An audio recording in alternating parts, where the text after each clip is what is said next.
सैयदना इमाम हुसैन शहीद करबला, इमाम आली मकाम सिब्ते रसूल रज़ी अल्लाह तआला अन्हु व अर्ज़ाहु अन्ना जब मदीने तैयबा में थे और आपको यजीद ने बैत के लिए इसरार किया, और जानते हैं मदीने का गवर्नर वलीद बिन उक़बा इमाम हुसैन को अपने घर में बुलाया और रात के वक्त कहा कि आप यजीद की बैत कर लें, सब ठीक हो जाएगा।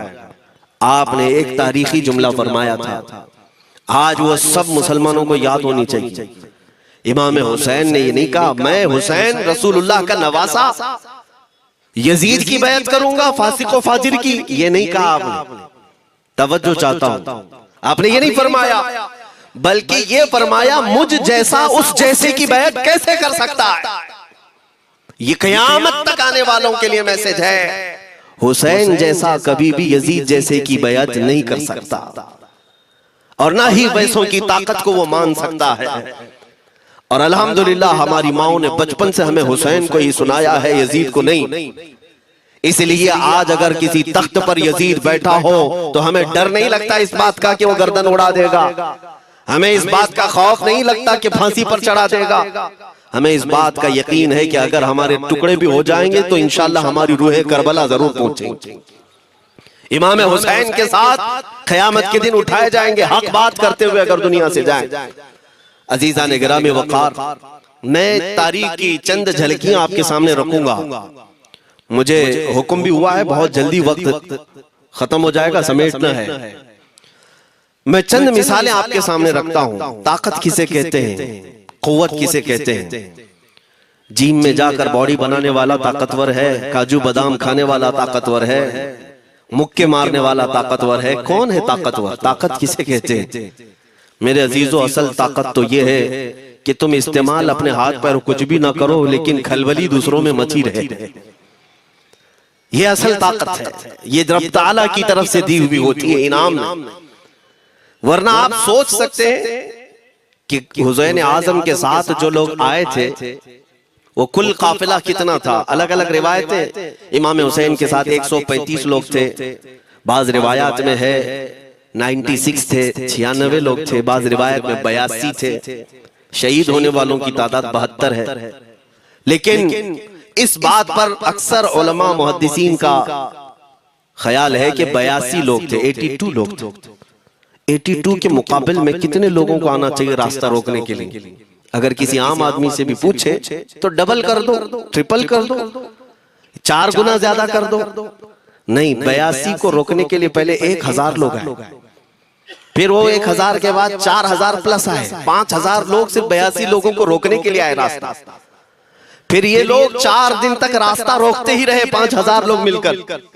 10वीं मुहर्रम होने से पहले पहले फिर तकरीबन 16000 लोग आए, यानी तकरीबन पूरे टोटल मिलाकर 22000 के करीब, 21000 समथिंग कुछ।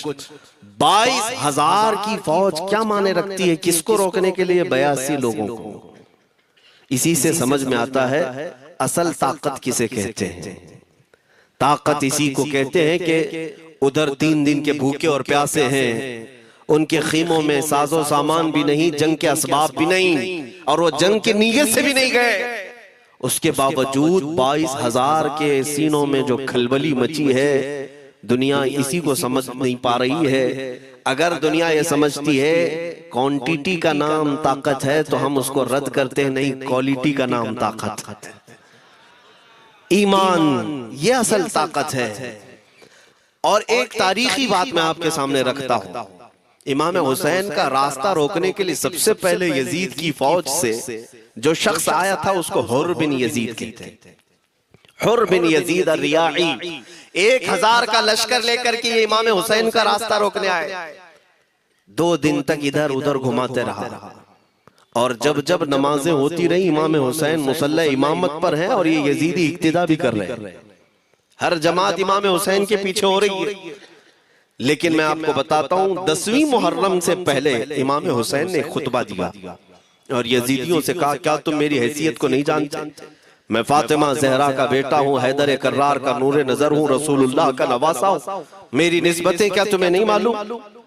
तुम मेरे खून से अपने हाथों को न रंगो, मैं तुम्हारे पास ऑप्शन रखता हूं, मैं इस रास्ते से अपने वापस मदीने की तरफ जाता हूं या किसी साहिल की तरफ या दिमश्क जाऊंगा, जंग करना नहीं चाहता तुमसे।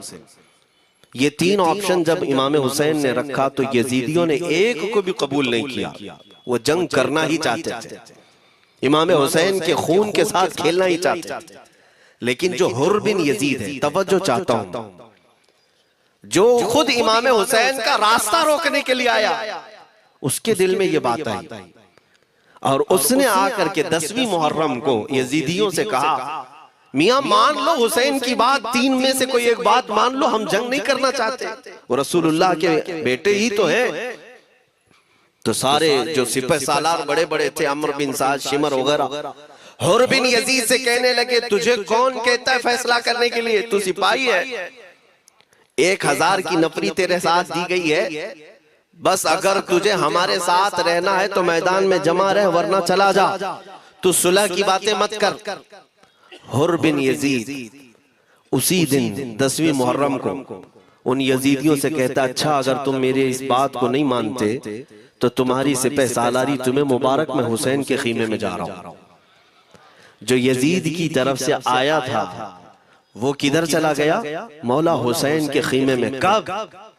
सिर्फ 10वीं मुहर्रम, एक रिवायत में 9वीं मुहर्रम को, एक दिन पहले इमाम हुसैन के खीमे में आया, दस्तबोसी की, माफी मांगी और इमाम हुसैन ने कहा अब तुम जा सकते हो अपने घर।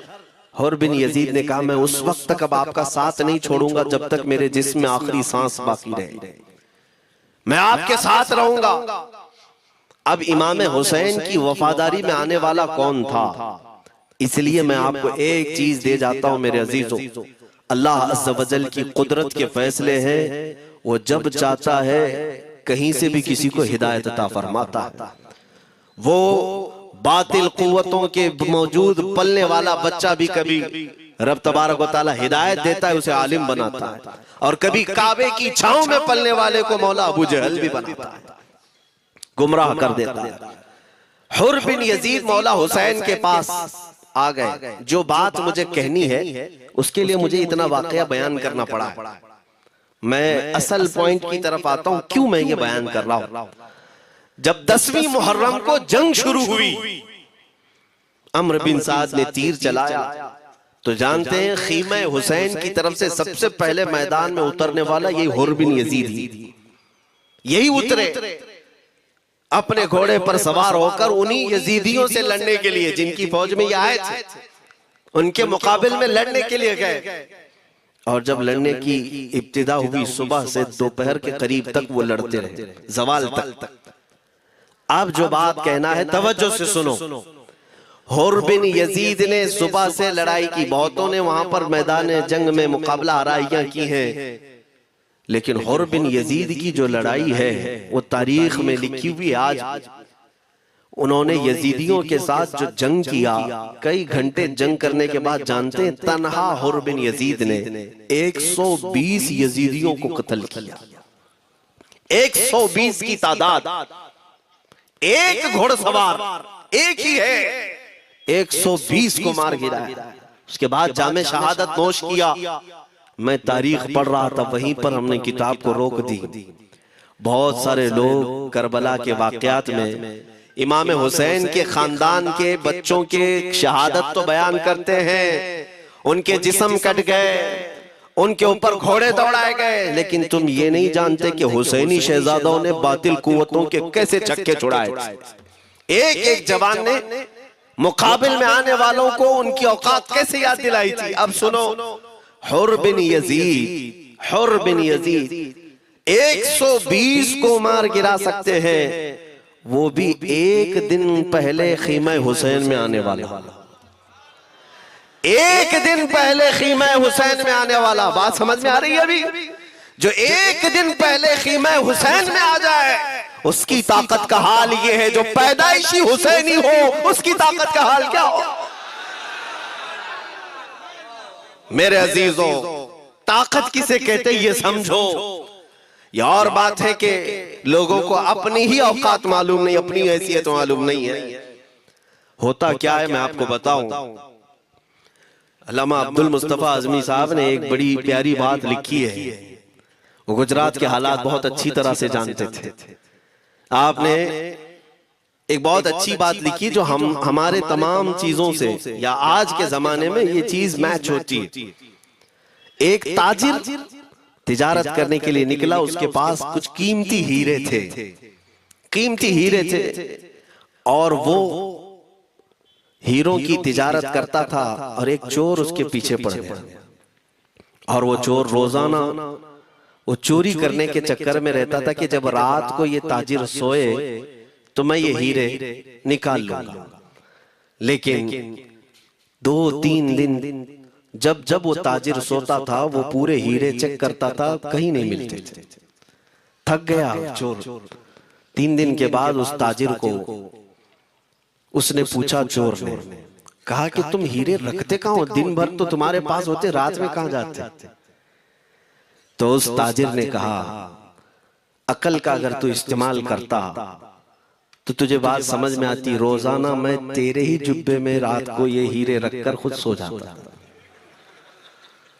वो अपना नहीं तलाश करता, इसका तलाश करता।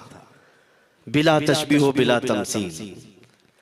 मेरे अजीजों, तुम्हारे पास जो ताकत है तुम्हें उसका अंदाजा नहीं। तुम जो मोहब्बत मुस्तफ़ा सल्लल्लाहु अलैहि वसल्लम की शमा अपने सीने में रखते हो, मौला करीम का वादा है तुम्हारे साथ, काना हक्कन अलैना नस्रुल मुमिनीन। रब ताला फरमाता, हमने अपने ऊपर लाजिम कर लिया है कि ईमान वालों की मदद करें। और हमने मदद देखी है, रब ताला की मदद देखी है। आज के इन हालात में मुझे बताओ, भौंकने वाले भौंक ही रहे, बाकी तुम्हारा क्या बिगाड़ लिया? क्या तुम्हारा खराब किया? बस ये है कि तुम अपने अंदर खलबली मत मचाओ और ज्यादा खौफ और हिरास में मत जियो।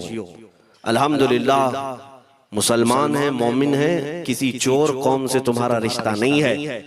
तुम दुनिया की उस अजीम कौम हो जो सिर्फ और सिर्फ अपने रब ताला के हुजूर झुकती है, और अपने रब तबारक व ताला के हुजूर ऐसे झुकती है। मैं चैलेंज के साथ कहता हूं, पूरी दुनिया में कोई कम्युनिटी, कोई कौम ऐसी नहीं है जो अपने खुदा को देखने के बाद ही झुकती है।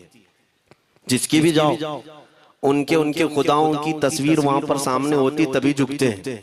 वो चाहे ईसाई हो, यहूदी हो, कोई भी हो, उन्होंने कोई ना कोई या मूर्ति बनाई है या तस्वीर बनाई है, तब वो झुकते हैं। तन्हा तुम ईमान वाले हो जो आज तक अपने खुदा को देखा नहीं लेकिन हर दिन सजदा करते हो, तुम्हारा ये ईमान है। और कुरान में शुरू में ही अल्लाह ताला ने जो तारीफ फरमाई सूरह बकरा में, युमिनून बिल गैब, अल्लाह फरमाता है ये वो लोग हैं जो गैब पर ईमान रखते हैं, देखा नहीं। और दुनिया में करोड़ों मस्जिदें होंगी, किसी मस्जिद में अल्लाह की तस्वीर है? किसी मस्जिद में? और या तुम्हें सलातो सलाम पढ़ने के लिए मेरे आका की तस्वीर देखने की जरूरत है? यही तो तुम्हारा ईमान है मेरे अजीजों। मेरे आका को हमने दिल में बसा रखा है, और जब हुजूर पाक की याद आई, बगैर तस्वीर देखे हम खड़े हो जाते हैं। और उनकी मोहब्बत वैसी होती है, हमें किसी तस्वीर और मूरत को देखने की जरूरत भी नहीं होती। तुम्हारी खुसूसियात बहुत हैं। अल्लाह रब्बुल इज्जत ने तुम्हारी पेशानियों को महफूज रखा है, किसी ऐरे गैरे के सामने झुकने नहीं दिया। पेशानी मुकद्दस है तुम्हारी। हाँ, ये तो नहीं है कि तुम किसी दरख्त पर भी चले जाओ, पत्थर पर भी चले जाओ, चूहे पर भी झुक जाओ, सांप पर भी झुक जाओ, नहीं है। एक सहाबी हैं, ईमान लाने के बाद वो कहते हैं, या रसूल अल्लाह सल्लल्लाहु अलैहि वसल्लम, 2 वाकयात ऐसे हैं जो जमाने जहालत में हम करते थे। एक वाकया याद करता हूं तो रोना आता है, और एक वाकया याद करता हूं तो हंसी आती है। हुजूर ने फरमाया, वो दोनों क्या है बताओ? उन्होंने कहा, पहला वाकया तो ये है जिसको याद करके रोता हूं कि जवानी में जब हमारे घर बेटी पैदा होती थी तो हम उसका गर्दन मरोड़ कर दफन कर देते थे। आज मुझे ये बात याद आती है तो रोना आता है कि हमने ऐसे कई बच्चियों को दफन कर दिया। अरब वाले दामाद बनाना नहीं चाहते थे और बेटियों को पहले ही मार देते थे। ये वो सहाबी कहते हैं, अब याद आती है बात तो रोना आता है। मेरे आका सल्लल्लाहु अलैहि वसल्लम ने फरमाया, फिर हंसी किस बात पर आती है? कहते हैं, जमाने जहालत में हमारे खुदा जो होते जिनकी हम इबादत करते थे, तो जब सफर में जाना होता था तो आटा गूंद करके खुदा बना लेते थे, क्योंकि सफर में जाना है और हर जगह उनको साथ में रखना था खुदा को। वो साहब ही कहते हैं सफर के खुदा और होते थे, हवा का अलग, पानी का अलग, मिट्टी का अलग, सब लेकर के चलते थे। फिर हुजूर ने फरमाया हंसी किस बात पर आती है? वो कहते हैं बीच रास्ते में अगर खाना खत्म हुआ तो कभी खुदा का हाथ तोड़ के खाते थे, कभी पैर तोड़ के खाते थे। अरे मेरे अजीजों, 1400 साल बाद आज जब आप हंस रहे हैं, उस सहाबी को तो इस बात पर हंसी आती होगी। मैं ये बात सिर्फ इसलिए अर्ज कर रहा हूं कि शुक्र मनाओ अल्लाह रब्बुल इज्जत का कि तुम्हें रब तबारक व तआला ने उस कौम में पैदा किया है जिसका माथा सिर्फ वहदहू ला शरीक की बारगाह में झुकती है। तुम ईमान वाले हो। और मैंने आयत यही तिलावत की खुतबे में, वला तहीनु वला तहज़नु व अंतुमुल अअलौना इन कुंतुम मुमिनीन। घबराओ मत, परेशान मत हो, तुम सबसे ज्यादा सरबुलंद रहोगे अगर तुम ईमान वाले हो। ये कुरान की आयत है। ईमान किसे कहते हैं? ईमान किसे कहते हैं? यानी अल्लाह ने फरमाया अगर तुम ईमान वाले हो तो सबसे ज्यादा कामयाब।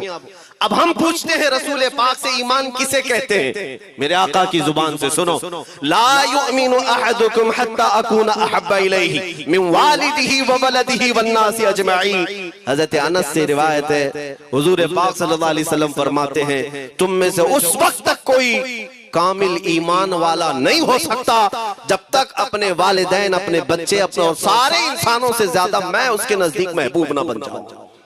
हुजूर से कामिल मोहब्बत जब तक ना करोगे तब तक ईमान भी कामिल नहीं है। खुलासा कलाम यही है कि मोहम्मद से वफा तूने तो हम तेरे हैं, ये जहां चीज है क्या लौह कलम तेरे। बस इसी बात पर आपको आना है। इकबाल भी ये कहता है मैं जर्मनी गया, यूरोप का सफर किया, वहां की तरक्कियों को देखा और वो लोग बहुत आगे बढ़ रहे थे। मैं इसीलिए सफर किया कि मैं वहां तहकीक करके आऊं, देखूं, अपनी कौम को आकर के मैं बताऊं मुसलमानों को कि किस फील्ड में तुम जाओगे तो कामयाब होंगे। साइंस में, फिजिक्स में, ज्योग्राफी में, केमिस्ट्री में, मैथ्स में, कौन सी फील्ड में तुम जाओगे तो ज्यादा माहिर होगे। कई साल इकबाल ने वहां की खाक छानी, तहकीकात किया और वापस जब आया अपनी कौम की तरफ, अल्लामा इकबाल कहते हैं मैं सारी दुनिया वहां की यूरोप की छान करके आया, यही देखने गया था कि मेरी कौम किस मैदान में उतरे तो कामयाब होगी। तो लोगों ने पूछा क्या वो तुम्हें राज मिल गया? वो कहते हाँ मुझे राज मिल गया। लोगों ने पूछा किस मैदान में उतरे? तो वो इकबाल कहता है मैं तो राज को पहुंचा,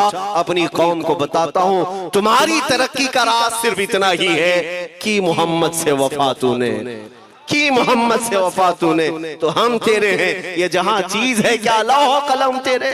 सारी कामयाबी का असल राज मेरे आका से बेइंतहा मोहब्बत है। मैं दीनी शख्सियात की बात अपनी जगह पर, जो जिसको आप दुनियावी उलूम कहते हैं, लाओ मैथ्स का कोई बहुत बड़ा माहिर रियाजीदान या कोई साइंटिस्ट आपको ऐसा लगता हो, लाओ मेरे आला हज़रत इमाम अहमद रजा फाजिल बरेलवी के सामने। जानते हैं आप उस आला हजरत फाजिल बरेलवी ने 55 उलूम पर अपनी तहकीकात लिख दी हैं। बाकी जानते कितने थे वो अल्लाह ही बेहतर जानते। एक बात मैं आपको बता रहा हूं, मैथ्स में, मैथमेटिक्स में उनके पास ऐसी ऐसी इजादात थी। एक किताब आला हजरत ने लिखी है ज्योमेट्री पर। आज के बच्चे जो कॉलेज पढ़ते हैं वो जानते होंगे, ज्योमेट्री की भी कई उसमें अक़साम लिखी गई हैं। और आला हजरत ने किताब लिखी है कश्फुल इल्ला अन सिमतिल क़िबला, क़िबला पहचानने का इल्म। तुम तो आज वो कंपास लेकर के पहचानते हो ना, अब तो मोबाइल में आ गया, मोबाइल को घुमाओ, इधर दिखा रहा उधर, उधर दिखा रहा उधर क़िबला। मेरे अजीजों इस्लाम मशीनों से नहीं चलता है। इसका सेल चला गया तो क्या तुम्हारा इस्लाम चला जाएगा? इसकी बैटरी चली गई तो क्या तुम्हारा दीन चला जाएगा? नहीं, इस्लाम मुकम्मल कवायद और ज़वाबित के साथ है। सारी मशीनें खत्म भी हो जाए, इस्लाम ने तुम्हें कायदे बनाकर दिखाए हैं, प्रैक्टिकल। ये क़िबला पहचानने का इल्म होता है। शहर का तूलुल बलद अर्जुल बलद देखना होता है, बहुत सारी उसमें चीजें, उसकी सतह समंदर से ऊंचाई कितनी है, फिर सितारों को देखा जाता है, फिर पहचाना जाता है क़िबला। उसको हिसाब में लगाया जाता है। आला हजरत ने ये जो किताब लिखी, पूरे 1400 साल में आला हजरत की ये किताब, जिसमें 10 कायदे खुद उन्होंने इजाद किए, उनसे पहले किसी ने नहीं लिखी, खुद उन्होंने इजाद किए। और उसके बाद आला हजरत ने चैलेंज के साथ कहा कि मैंने, फकीर ने ये 10 कायदे इजाद किए हैं, इस पर कोई अमल करके किबला पहचानना चाहे तो उस पर अमल करके खड़ा हो जाए। अगर हिजाबात हटा दिए जाएं तो काबा उसकी नाक के सामने होगा। आला हजरत ने लिखा है काबा ऐन उसकी नाक के सामने होगा। परफेक्ट कायदे उन्होंने लिखे। ये कायदे कहां से आए?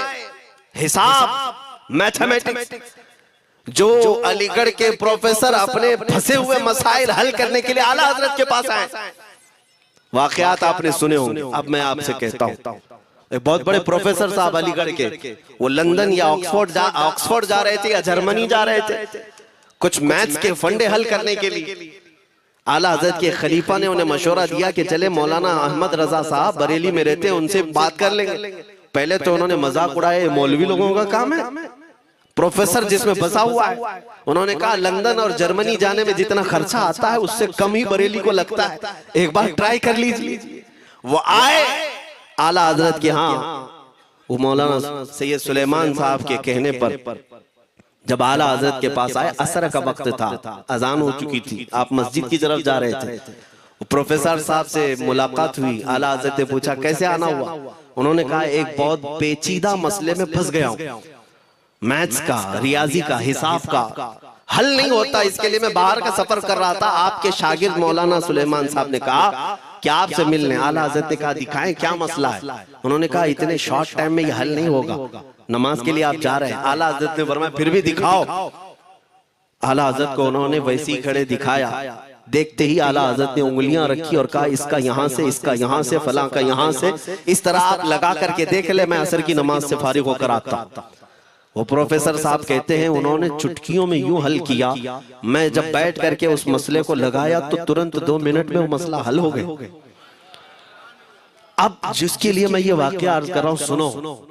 वो हैरत में आंखें फटी फटी रह गई उस प्रोफेसर साहब की। उधर नमाज होने के बाद आए आला हजरत, तो वो अश करने लगे। कहा मौलाना साहब मैं पहली मर्तबा देख रहा हूं कि मदरसे का कोई मौलवी मैथ्स के इतने टफ फंडे को हल कर लेता हो। मौलाना ये तो बताएं, ये रियाजी और ये मैथ्स के मसले आपने किससे सीखे? कौन है आपको? किस कॉलेज में, किस यूनिवर्सिटी से आपने सनद हासिल की है? यही मुझे कहना है मेरे से। अब आला हजरत का जवाब सुनो। कहते हैं जनाब मैंने अपने वालिद से सिर्फ प्लस माइनस और मल्टीपल के मसले सीखे, जमा, नफी और ज़रब। हमारे वालिद साहब ने बस इतना ही सिखाया। और उस वक्त बचपन में मुझे मंतिक, फलसफा, ये सब किताबें पढ़ने का शौक था। मैं हिसाब के, ज्योमेट्री की ये किताबें लेकर बैठा। मेरे वालिद आए, देखा, पूछा अहमद रजा क्या पढ़ रहे हो? मैंने दिखाया ये मंतिक है, फलसफा है या हिसाब की किताबें हैं। मेरे वालिद ने वो किताबें अपने हाथ में ले ली और कहा जा रसूलुल्लाह की हदीसें पढ़, सदके में सारे इल्म दे दिए जाएं। आला हज़रत फरमाते हैं उसके बाद मैंने अपनी जिंदगी मेरे मुस्तफा के कदमों में लगा दी। ये जो आप देख रहे हैं ये मेरे मुस्तफा के कदमों से छन कर मुझे मिला। बस बात समझ जाओ, ताकत इसी को कहते हैं। नबी पाक सल्लल्लाहु ताला अलैहि वसल्लम से बेइंतहा मोहब्बत करने वाला वो दुनिया के किसी मैदान में भी तन्हा नहीं होता, तन्हा नहीं होता। अजीजा ने गिरामी वक़ार, मैं इस बात की तरफ आपको ले जाता हूँ। एक सहाबी हजरत सलमा बिन अक्वा रदियल्लाहु ताला, इनको राजिलु रसूलिल्लाह कहा जाता है। हुजूर सल्लल्लाहु अलैहि वसल्लम के ऐसे सिपाही जितने गज़वात में गए, जितनी जंगों में गए, कभी घोड़े पर नहीं बैठे, पैदल। और वो ऐसा पैदल चलते थे कि कोई घोड़ा भी उनके साथ नहीं पकड़ पाता उनको जब वो भागते थे। घोड़ा भी अपनी तेज रफ्तारी के बावजूद उन्हें नहीं पकड़ पाता। उनको वो लक़ब मिला था राजिलु रसूलिल्लाह, छल करके सफर करने वाला रसूलुल्लाह का सिपाही। एक बार ऐसा हुआ, एक बनु कार्रा का शख्स जिसका नाम अब्दुर्रहमान है, ये मुनाफिक था, खबीस था, इसने तकरीबन 400 लोगों को जमा किया अपने हम मिजाज लोगों को, और मदीने पर रात के वक्त एक बगीचे पर हमला किया, पूरे बगीचे को आग लगा दी, और उसके बाद फिर जो खजूरें थी वहां से सब लूट लिया, लूट करके अपने घोड़ों पर रख लिया और निकल पड़ा। उस वक्त सिवाय हजरत सलमा बिन अकवा के कोई नहीं था। उधर 400 लोग लूट मार कर रहे हैं और खजूरें जमा कर रहे हैं, और ये तन्हा साहबी, इस साहबी का हाल ये है घोड़ा भी नहीं होता था कभी नहीं। अब इनको जलाल आया कि मेरे मुस्तफा के शहर की एक खजूर भी मैं बाहर जाने नहीं दूंगा जो चोरी करके जा रहा है। उसके बाद आपने पीछा करना शुरू किया, और हकीकत देखें आप जब हदीस पढ़ेंगे, आला हजरत ने अल मलफूज में भी इसको नकल फरमाया। जब तक मैं ये हदीस पढ़ रहा था इतनी हंसी भी आती है, और उनकी इस बहादुरी पर दिल खिल जाता है और सीना चौड़ा होता है कि वो अकेले किस बात पर भाग रहे थे, उनके पीछे 400 लोगों के पीछे भाग रहे। अच्छा कोई ये कहे कि नादान आदमी है, 400 लोगों को नहीं देख रहा, अकेला भाग रहा है, हो सकता है इनको कोई कह दिया हो, लेकिन मुझे हैरत उन 400 पर हो रही है जो एक से डर के भाग भी रहे थे। वो भी भाग रहे हैं, एक दौड़ा रहा है और 400 भाग रहे हैं। वो अब्दुर्रहमान कारा का रहने वाला कारी भागा जा रहा है और सबसे कह रहा है सलमा बिन अकवा से अपनी अपनी जान बचा लो। इसीलिए मैं कहता हूं ये बुज़दिल कौमें हैं, मेरे मुस्तफा के गुलामों का मुकाबला करने की सकत नहीं रखती जिसके सीने में इश्क़ मुस्तफा हो। 400 भागते रहे और ये भगाते रहे बहुत दूर तक। जब हज़रत सलमा बिन अकवा भागते थे तो घोड़े भी पीछे पड़ जाते, और आप जैसे जैसे कोई घोड़सवार आता उसकी टांग पकड़कर खींचते और उसकी गर्दन पर पैर रखते, फिर आगे निकल पड़ते थे। न जाने कितनों को उन्होंने तन्हा अपने हाथों से गिराया, कोई मुकाबला करने को तैयार नहीं। गिराते भी हैं और उनकी गिरी हुई खजूरें जमा भी करते कि मुझे मदीने वापस ले जाना है। उस सहाबी को मैं पढ़ता हूं, अजीजा ने गिरामी खजूरें जमा करते रहे और उन्हें भगाते रहे। आखिर में वो 10-10 की टुकड़ियों में बदल गए। वो अब्दुर्रहमान कारा का रहने वाला कहने लगा एक साथ मत भागो, ये अकेले सबको भगा रहा है, 10 इधर जाओ 10 उधर जाओ 10 उधर जाओ। जालिमों पलट कर मेरे मुस्तफा के गुलाम का मुकाबला करके देखते, लेकिन किसी से नहीं हुआ। वो पहाड़ की चोटियों में चले गए। हज़रत सलमा बिन अकवा पहाड़ पे भी चढ़ने लग गए। तो अब्दुर्रहमान कारा वो कहता है वहीं से चीख करके, सलमा बिन अकवा तुमको क्या चाहिए, क्यों पीछा कर रहे हो? कहा मैं शहर रसूल की एक खजूर भी जब तक तुम्हारे पास होगी पीछा करता रहूं। उसने वहीं से अपने सारे साथियों को पुकार कर कहा सारे लोग खजूरें फेंक दो, अपनी जान बचा। सबों ने खजूरें दे दी। हज़रत सलमा बिन अकवा पूरी खजूरें जमा की, कितनों को रोनते हुए वापस आने लगे। जानते हैं एक सहाबी और है हज़रत अबू कुतादा, जिनको फारिसु रसूलिल्लाह कहा जाता है। उनका घोड़ा दौड़ता हुआ उनको दौड़ाता हुआ हज़रत अबू कुतादा उस पर हैं और 10 लोग और साथ हैं। वो हज़रत सलमा बिन अकवा की मदद के लिए आ गए। जब वो आए तो ये अक्सर को तो गिरा चुके थे, खजूरें ले भी चुके थे। हज़रत अबू कुतादा 10 सहाबा के साथ जब आए, हज़रत सलमा बिन अकवा की और मदद हो गई। अब ये मदीने आने लगे तो तवज्जो चाहता हूँ। हज़रत सलमा बिन अकवा ने पूछा मैं तो अकेला दौड़ा रहा था, कोई मुझे न देखा था न ये वाकई की किसी को खबर थी, तुम यहाँ तक कैसे आए? तुमको किसने भेजा मेरी मदद के लिए? मुसलमानों याद रखो, मेरे मुस्तफा की वफादारी में जब कोई निकलता है तो कहां से मदद आती है अंदाजा भी नहीं होता। हज़रत सलमा बिन अकवा ने उनसे पूछा अबू कुतादा से तुम आए कैसे? हज़रत अबू कुतादा ने जो जवाब दिया वो और ताज्जुब का था। कहा हमने नहीं देखा, हमको मालूम भी नहीं तुम किसके साथ गए हो, हमें ये वाकया भी नहीं मालूम, लेकिन हम अपने खीमे में बैठे थे, हमारा ये घोड़ा दौड़ता हुआ है, ये घोड़ा दौड़ता हुआ आया और दोनों पैर बार बार उठा करके हिनहिनाने लगा। मेरा घोड़ा ऐसा कभी करता नहीं, वो जिहाद में जाने वाला घोड़ा है, फरमाबरदार है। अबू कुतादा ने उसको सहलाया लेकिन फिर भी वो खामोश नहीं हुआ। हज़रत अबू कुतादा कहते मैं पहचान लिया, वो अपनी पीठ पर मुझे सवार करना चाहता है। मैं इसकी पीठ पर बैठ गया, मेरे साथी भी ताज्जुब में थे, इतनी वक्त गुजर जाने के बाद घोड़े को न भूख लगी है न प्यास लगी है, ये कहाँ ले जा रहा है?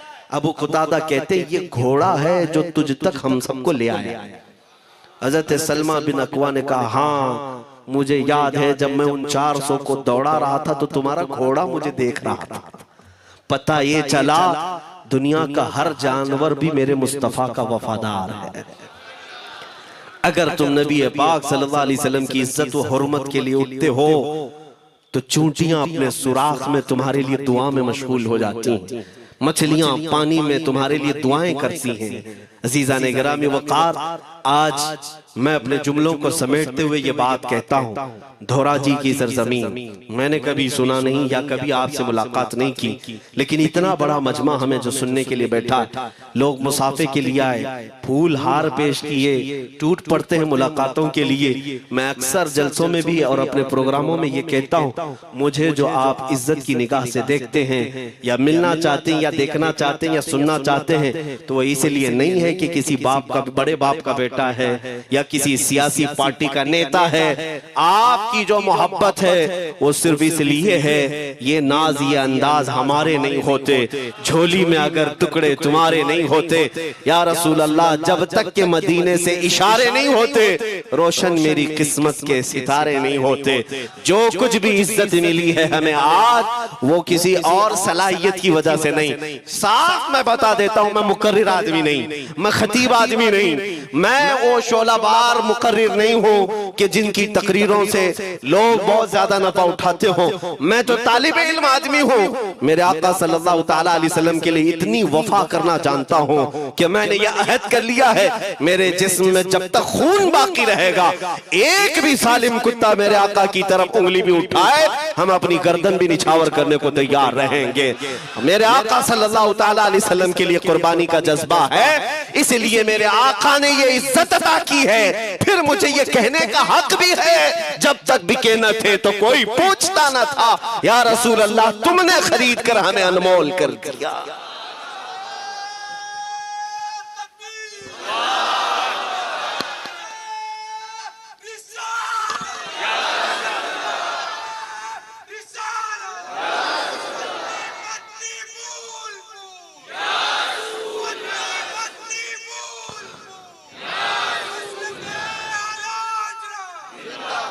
मेरे अजीजों, इस बात पर आज तुम्हारा इत्तिहाद होना है, आज तुम्हारा इत्तिहाद होना है। मैंने काफी इलाकों के दौरे किए और देख लिए, लोग जो कहते हैं हम बिखरे हुए हैं, बटे हुए हैं, टुकड़ों में हैं, लेकिन मैंने सबको देखा, यकीनन फिरकों में भी बटे हैं, सिलसिलों में भी।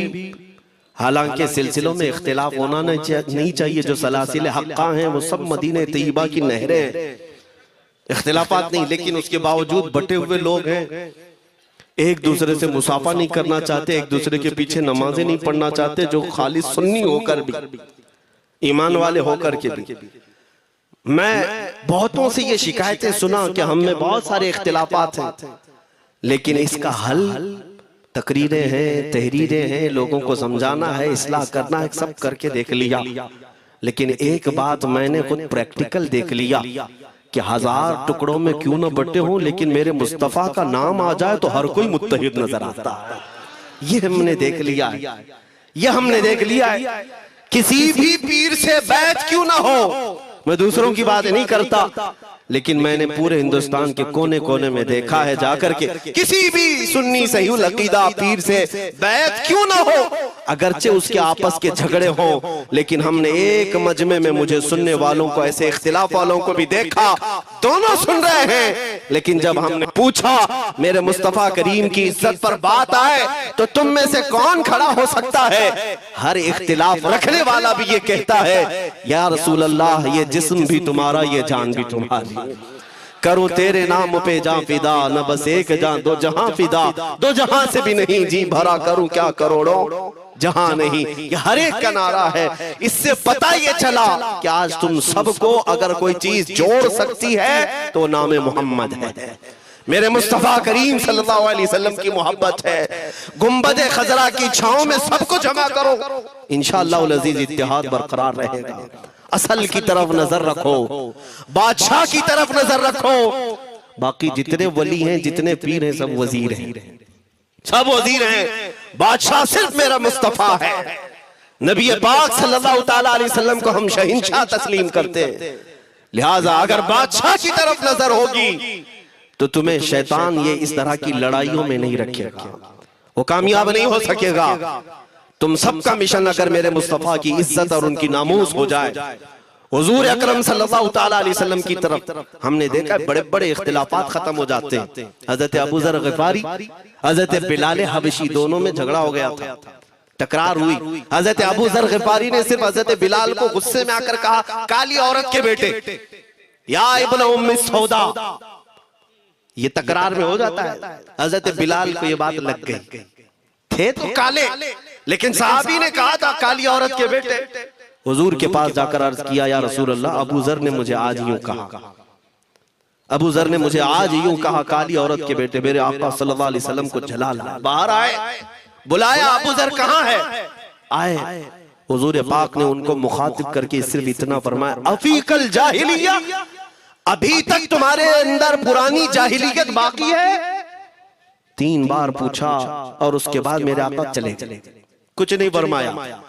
पुराने जमाने की काफिरों की जाहिलियत अभी बाकी है, जो माँ के नाम से लोगों को गालियां देते या पुकारते थे। हजरत अबू ज़र ग़िफ़ारी को इतनी बात लग गई कि मेरे आका मुझसे रूठ गए, मेरे आका के दिल पर यह बात लग गई। तो उन्होंने ये नहीं किया कि देखा जाएगा बाद में क्या होगा, नहीं, सीधे मस्जिद नबवी में हजरत बिलाल को ढूंढने के लिए आए। कहाँ है? हजरत बिलाल मिल गए तो उनका हाथ पकड़ करके लाए। अबू ज़र ग़िफ़ारी जमीन पर लेट गए, सो गए। कहा है बिलाल मुझे माफ कर दे, मैंने तुझे सख्त जुमला कहा, मुझे माफ कर दे। हजरत बिलाल ने कहा ठीक है, मैंने माफ कर दिया, हो गई बात। लेकिन हजरत अबू ज़र ग़िफ़ारी ने कहा नहीं, मेरा दिल इस पर सुकून नहीं मानेगा। एक काम करो ए बिलाल, तुम अपना ये पैर मेरे चेहरे पर रगड़ो, ये तुम्हारा तलवा जिसको मैंने काला कहा था, उसी तलवे से मेरे चेहरे पर तुम रगड़ो, ताकि मुझे मेरी हैसियत पता चल जाए। हजरत बिलाल क्या उनकी बात पर अपना पांव उनके चेहरे पर रगड़ देते, दोनों हाथों से उनको जमीन पर उठाया और सीने से सीना लगाया। कहा है अबू ज़र कैसी बात करते हो, जिस आका के तुम गुलाम हो उसी आका का मैं भी गुलाम। मैंने ये तारीख में पढ़ा है, अगर सख्तियों को कोई चीज जोड़ सकती है तो मेरे आका की मोहब्बत है और मुस्तफा करीम की मोहब्बत है। तुम्हारे सीने चौड़ा कर देगी, तुम्हारा दिल कुशादा कर देगी, तुम अपनों को एक्सेप्ट करने लग जाओगे अपने नबी की निस्बत पर।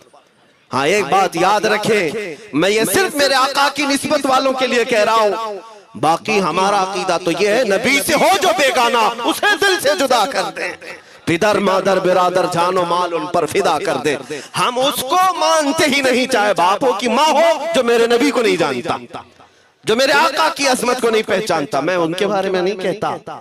हाँ, हमारे एक उस्ताद बुजुर्ग, उन्होंने फरमाया था कि बेटा बात करने का लहजा नरम रखना हमेशा।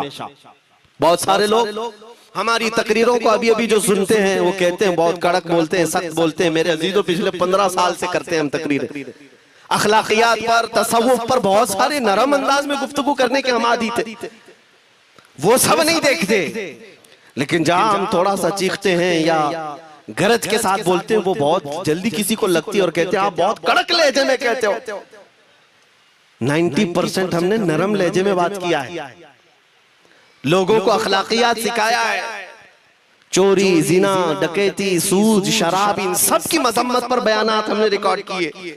वो सब नजर नहीं आता, लेकिन सख्त जुमले बहुत जल्दी नजर आते हैं। लेकिन ये मैं क्यों करता हूं वो भी आपको बता दूं। हमारे एक बुजुर्ग उस्ताद ने फरमाया, कहा कि बेटा नरम गुफ्तगू करने की आदत रखना, इसलिए कि मेरे आका सल्लल्लाहु अलैहि वसल्लम की सुन्नत है नरमी से कलाम करना। लेकिन एक बात याद रखना, जिंदगी भर नरमी से बात करो, लेकिन मुस्तफा करीम सल्लल्लाहु अलैहि वसल्लम की एहानत या दुश्मनी किसी में देखो तो फिर ना तुम्हारी जुबान मीठी होनी चाहिए, ना दिल नरम होना चाहिए, ना दिमाग ठंडा होना चाहिए। हाँ, ये ईमान का तकाजा है। हम जो सख्त बात करते हैं लोगों को ऐसा लगता है कि इतना कड़क नहीं बोलना चाहिए, तुम्हें पता भी नहीं हज़रत उमर फारूक कितना बोलते थे। हाँ, उमैर बिन वहब एक शख्स था जो हुजूर के कत्ल का इरादा करके आया था मक्का से। सफवान नाम का एक और शख्स, उमैर नाम के दो लोग हतीम काबा में बैठकर मीटिंग करके आए, क्योंकि सफवान का बाप जंग बदर में मारा गया था, उमैर का बेटा जंग में कैदी होकर हुजूर के पास कैद था। दोनों का प्रॉब्लम सेम था, दोनों लोग हतीम काबा में बैठ करके फैसला करते हैं। सफवान ने कहा मैं तुझे बहुत पैसे दूंगा, एक तलवार को जहर में बुझा कर जाओ मदीने और मोहम्मद का कत्ल करके आओ सल्लल्लाहु अलैहि वसल्लम।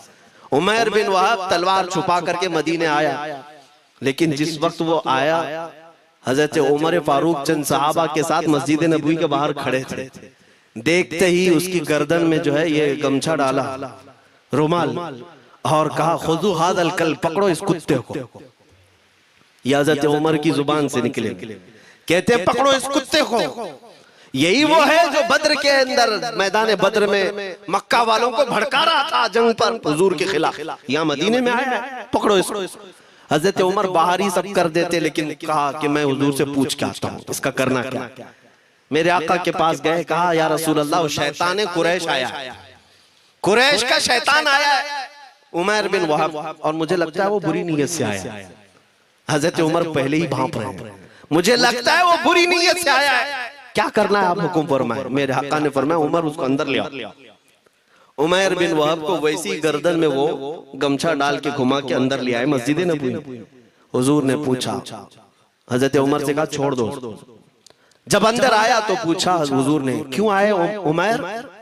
अब वो झूठ बोलने लगा, मेरा बेटा आपके पास कैदी है, खैर खैरियत पूछने के लिए आए और क्या। मेरे आका ने फरमाया सच सच बताओ क्यों आए हो। उसने फिर कहा मैं अपने बेटे की खैरियत मालूम करने आया हूं, और क्यों आया हूं। हुजूर ने फरमाया खैरियत मालूम करने आए तो तलवार लेके क्यों आए हो। उसने तलवार दिखाने के लिए फेंक दिया, कहा इस तलवार का क्या होना है। तलवार तो हमारे पास बद्र में भी थी, लेकिन फतह आप ही के साथ थी। बड़ी बड़ी बातें करने लगा। मेरे आका को जलाल आया और कहा उमर वो बात क्यों नहीं बोलते जो तुम सफवान के साथ काबा के हतीम में बैठकर करके आए हो। मदीने में बैठा रसूल खाने काबा में होने वाली गुफ्तगू को सुन रहा है।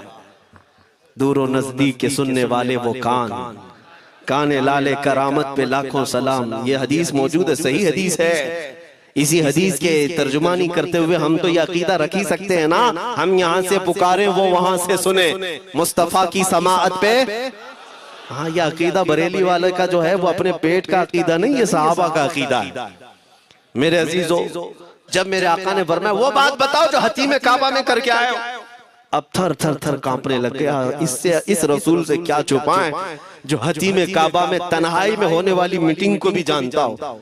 कहा अब मैं क्या बताऊं जब आपको सब मालूम है। अब मैं जो कहना चाहता हूं वो ये है, अशहदु अन्नका मुहम्मदन रसूलुल्लाह, मैं गवाही देता हूं कि आप मोहम्मद अल्लाह के रसूल हैं सल्लल्लाहु अलैहि वसल्लम। ईमान ले आए। अब सुनिए मेरे अजीजों, ईमान लाने के बाद हुजूर पाक सल्लल्लाहु अलैहि वसल्लम ने तलकीन फरमाई कि अब इस्लाम पर कायम रहो, ईमान पर बरकरार रहो। कत्ल करने के लिए आया, मेरे मुस्तफा का गुलाम बन गए। अब उसके बाद हजरत उमर क्या कहते हैं, हजरत उमर जो गमछा गले में डाल के अंदर लाए थे, अब गले में हाथ डालकर बाहर ले जाते हैं, और बाहर जो साथी खड़े थे उन सबको मुखातिब करके कहते हैं लोगों सुनो। हजरत उमर के अल्फाज सुने, कहते हैं थोड़ी देर पहले ये जो शख्स तुम देख रहे हो मुझे खिंजीर इससे अच्छा लगता था। अल्लाह, ये लफ्ज भी है, वल्लाही इन्नी लअहब्बु खिंजीरन मिन हाज़ा। कहते हैं कि इससे बेहतर मैं खिंजीर को समझता था क्योंकि ये दुश्मन रसूल था।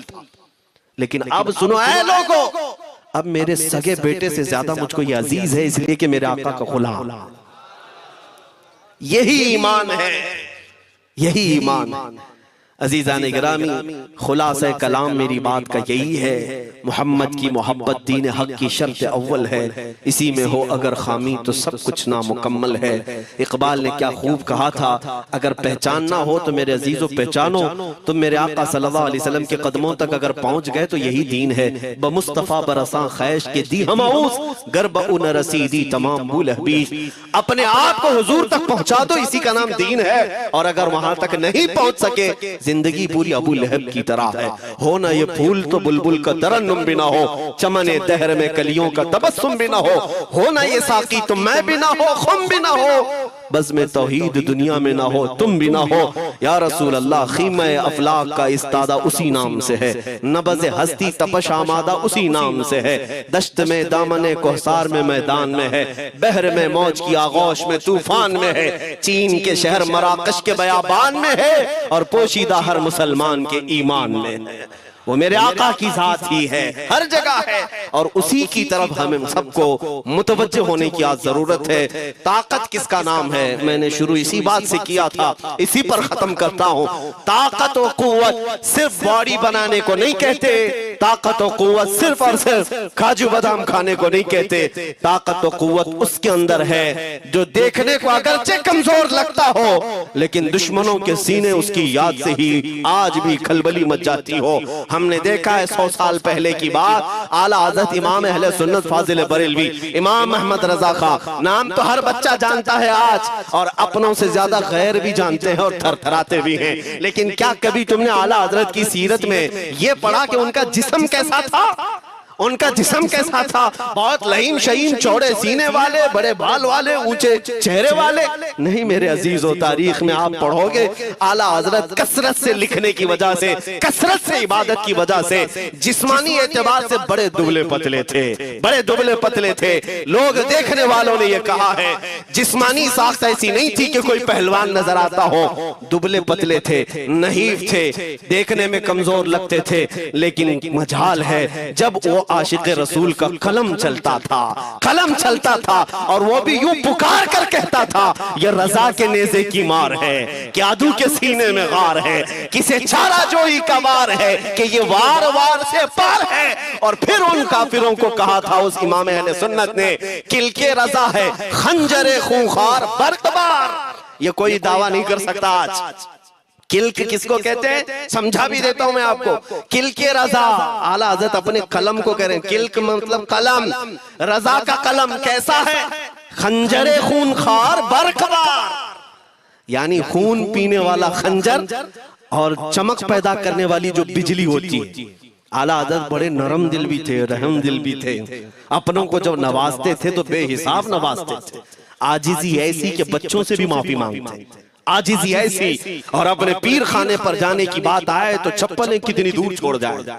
गुरूर और घमंड की बात नहीं, लेकिन जब मेरे मुस्तफा के दुश्मनों से मुकाबले की बात आती तो यूं कहते, तुम क्या समझते हो? किल के रजा है खंजरे खूंखार बरकबार, आदा से कह दो खैर मनाए न शर करे। ये बात ईमान के तकाजे की है। मैं आज हर आलिम से मिंबर पर बैठे हुए और हर मोमिन से यही कहना चाहता हूं, जो मेरे मुस्तफा की इज्जत की बात आए सर चढ़कर बोलना सीख जाओ। मेरे आका ने फरमाया है, जालिम और जाबिर बादशाह के सामने हक बात का ऐलान करना सबसे अफजल जिहाद है। और ये तो कर ही सकते हो। उन पाखंडियों को लफ्ज़ जिहाद से भी डर लगता है और लफ्ज़ जिहाद पर ही बड़ा प्रोपेगेंडा करते हैं। मुझे इस बात का कोई खौफ नहीं। हाँ, लोग ये कहते हैं मौलाना जिहाद के लफ्ज पर थोड़ा साइड होकर के बात कर लेते हैं। तुम बुज़दिल क्यों बने जा रहे हो? लफ्ज जिहाद एक पाकीज़ा लफ्ज है, मुकद्दस लफ्ज है। इस लफ्ज को अगर निकाल दिया तो मेरे आका की आधी सीरत खत्म हो जाएगी। कैसे बताओगे नबी पाक की सीरत? बदर को क्या कहोगे? तकरार हुई थी।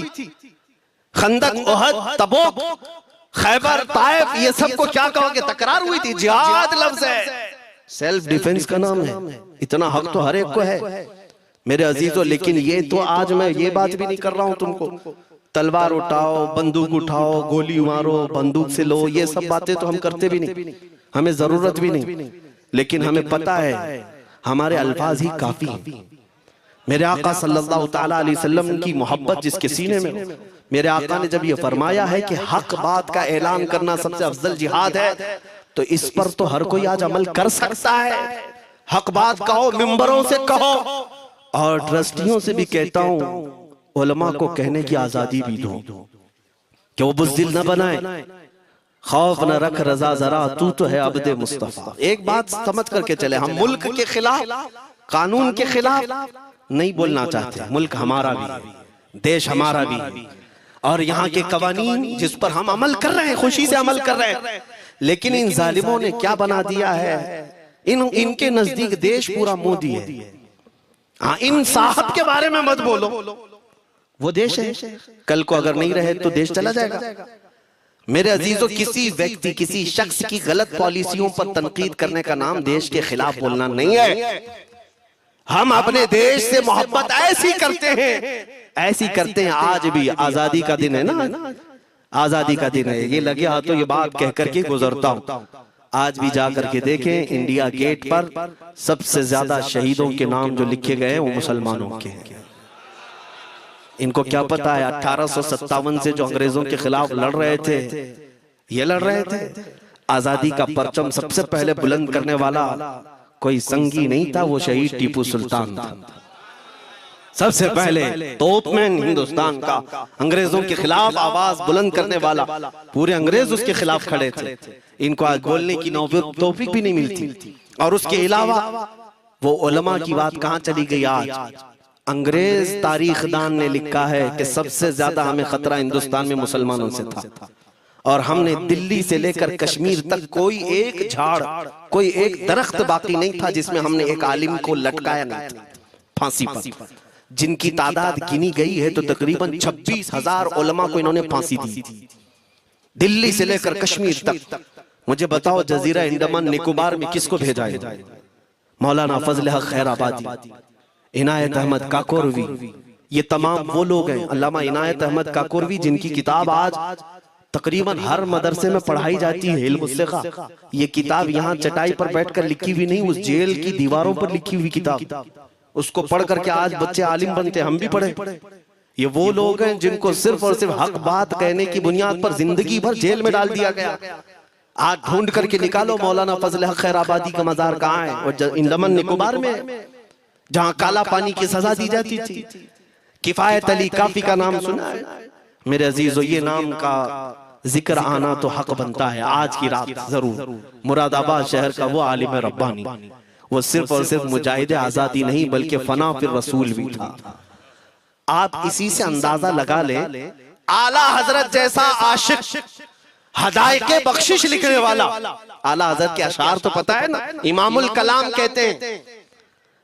आला हजरत की नातों को इमामुल कलाम कहते हैं, सारे कलामों का इमाम आला हजरत की नाते। पढ़ करके देख लो, वजद आ जाए हुजूर की नाते। लेकिन उस आला हजरत से पूछा गया, आप किसकी नाते पसंद करते हैं? आला हजरत फरमाते हैं, मैं सिर्फ दो ही लोगों की नाते सुनता हूं, या तो हसन रजा बरेलवी की या अल्लामा किफायत अली काफी की। आला हजरत जिसकी नाते सुनते हो, इसी से अंदाजा कर सकते हो किफायत अली काफी कौन थे। मैं अक्सर जगहों पर इनका तज़किरा करता हूं ताकि बच्चों के जहनों में ये बात मुंतकिल हो जाए। अब मैं आपको बताऊं, उनकी जुबान में अल्लाह ने वो ताकत दी थी कि वो जब इश्क़ रसूल पर बोलते थे तो हजारों का मजमा रोने लगता था, उनकी तरफ आ जाते। और अंग्रेजों को ये बात कतान पसंद नहीं थी। उन्हें कई तरह से गिरफ्तार करने की कोशिश की गई। आखिरकार एक मुनाफिक के जरिए से मौलाना किफायत अली काफी को गिरफ्तार करने के लिए अंग्रेज आए। कितने जानते? 3000 लोग आए एक आलिम को गिरफ्तार करने। हमेशा कुत्ते झुंड में ही आते हैं। हाँ, मॉब लिंचिंग भी जो है ना, कुत्ते झुंड में ही करते हैं। किफायत अली काफी रहमतुल्लाह अलैह को गिरफ्तार करके ले गए दारुल इमारत में। अंग्रेजों ने रात के वक्त किफायत अली काफी के कपड़े खोले और उनके जिस्म पर गर्म स्त्री फेरी। स्त्री से पूरा दागते थे, और जब चमड़ी जल जाती थी तो उस पर नमक छिड़कते थे। हफ्ता भर तक अल्लामा किफायत अली काफी को उन्होंने ये दर्दनाक सजाएं दी। बीच में कई मर्तबा उनको सामने ऑफर रखा, तुम बदल लो अपनी बातें, छोड़ दो अपनी इस कौम को वरगलाना, छोड़ दो ये सब जो तुम तकरीरें करते हो, हम अपने हुकूमत में तुम्हें ले लेंगे, वजीफा भी देंगे, ओहदा भी देंगे। किफायत अली काफी रहमतुल्लाह अलैह ने फरमाया, तुम गलत जगह हाथ मारे हो। हाँ, ये वो जगह नहीं है जहां से 500 पाउंड लेकर के कौवा भी हलाल कर दिया जाए। हर चीज जो है तुम्हारे हिसाब की बना दी जाए, ये वो जगह नहीं है। किफायत अली काफी रहमतुल्लाह अलैह ने कहा मेरा दीन इतना सस्ता नहीं है, इतना सस्ता नहीं है। उसके बाद उन्होंने कहा तो फिर तुम मरने के लिए तैयार रहो। कहा खुशी से। 8 दिन के बाद उनको एक चौराहे पर ले जाकर फांसी का फंदा लगाया गया और पूरे मजमे में आपको फांसी के लिए चढ़ाया गया। अंग्रेजों ने पूछा था कोई आखिरी वसीयत है तुम्हारी, कोई आखिरी ख्वाहिश है तो बता दो लोगों में। फांसी पर चढ़ने वाला ये कहता होगा मेरी बीवी से मिल लूं, बच्चों से मिल लूं, जायदाद प्रॉपर्टी की वसीयत कर दूं, मेरे बाद कौन बैठेगा वो कह दूं। लेकिन किफायत अली काफी की बात पर कुर्बान जाओ। उस भरे मजमे में कहते हाँ मेरी आखिरी ख्वाहिश एक ही है, एक बार नाते रसूल पढ़ लो। अल्लाह अल्लाह, एक बार नाते रसूल पढ़ लो। उन्होंने कहा ठीक है तुम्हारी इस ख्वाहिश का हम अदब करते हैं, कर लो। किफायत अली काफी रहमतुल्लाह अलैह फांसी के फंदे पर चढ़ने से पहले क्या मगन होकर के गुनगुना रहे थे, यूं कह रहे थे कोई गुल बाकी रहेगा न चमन रह जाएगा, पर रसूलुल्लाह का दीने हसन रह जाएगा। अतलसो कम ख्वाब की पोशाक पे नाजा न हो, इस तने वे जान पर खाकी कफन रह जाएगा। सब फना हो जाएंगे हश्र तक काफी वो, लेकिन नाम हजरत का जुबानों पर सुखन रह जाएगा।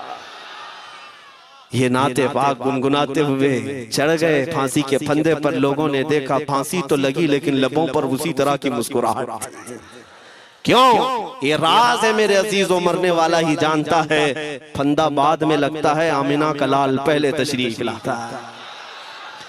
मौत का दर्द उसे क्या होगा जो जमाले मुस्तफा देख रहा हो, मेरे आका सल्लल्लाहु तआला अलैहि वसल्लम की तरफ महव हो। अब सुनो, मैं ये बात क्यों कह रहा हूं, तुम इन बातों से घबराना नहीं, इन बातों से डरना नहीं कि कल को अगर आपके मिंबर पर बैठकर खिताब करने वाला ये आपका गुलाम मर जाता है, कट जाता है, कोई मुझे मार देता है, तो इस बात का यकीन रख लेना दीन रुकेगा नहीं। और मेरे आका सल्लल्लाहु अलैहि वसल्लम के नामूस और उनकी इज्जत में कोई कमी आने वाली नहीं। हमारे मर जाने से कुछ नहीं होना है, इसलिए कि हर सुन्नी बच्चा जानता है इस्लाम जिंदा होता है